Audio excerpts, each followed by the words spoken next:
안녕하십니까. 대구 경북을 대표하는 시도 때도 없는 뉴스 송보입니다. 오늘의 주요 뉴스입니다. 윤석열 대통령이 12일 열린 수석비서관 회의에서 여성에 대한 강력범죄 가해자의 신상 공개 확대 방안을 신속히 추진하라고 법무부에 지시했습니다. 귀가하던 무방비 상태의 20대 여성을 뒤에서 무차별 폭행해 의식을 잃게 한 이른바 부산 돌려차기 사건 등을 염두에 둔 것입니다.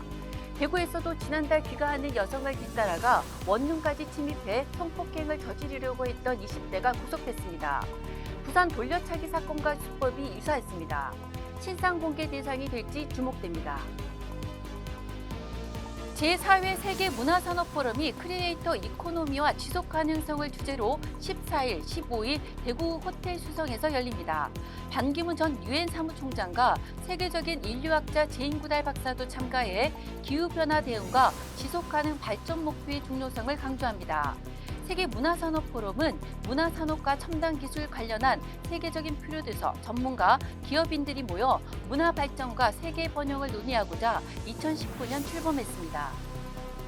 홍준표 대구시장이 오는 17일 동성로에서 열릴 예정인 퀴어 축제 때 버스 노선 우회 등의 조치를 하지 않겠다는 입장을 분명히 했습니다.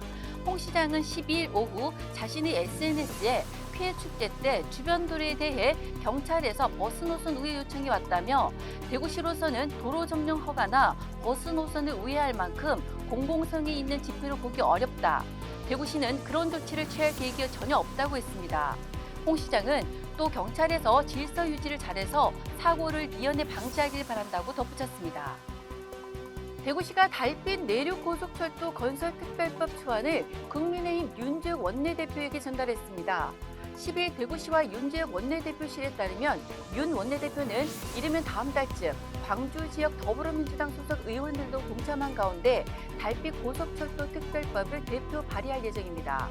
특별법 초안에는 예타 면제에 이어 역 주변 지역 개발 사업과 관련된 내용도 담겨 있습니다.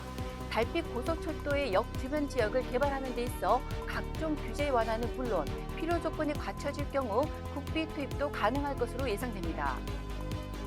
경북에서 올 들어 처음으로 진드기 매개 감염병인 중증열성 혈소판 감소 증후군 환자가 발생했습니다.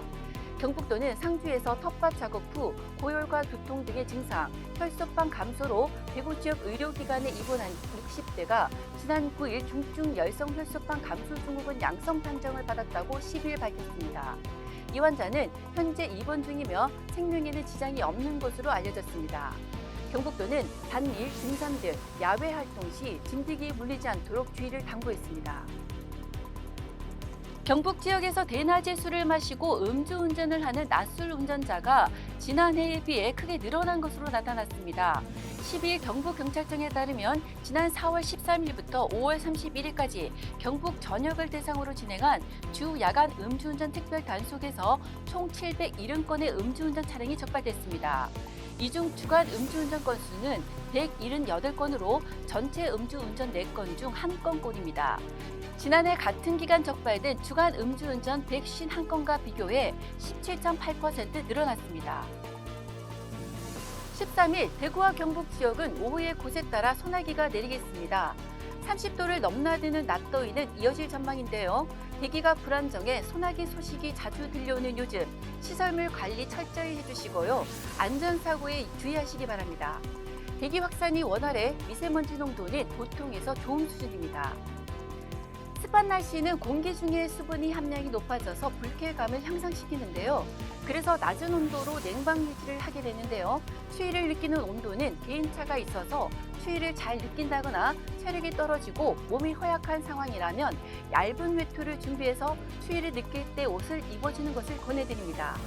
지금까지 6월 13일 화요일 영남일보 시도 때도 없는 뉴스였습니다. 다음 시간에 뵙겠습니다.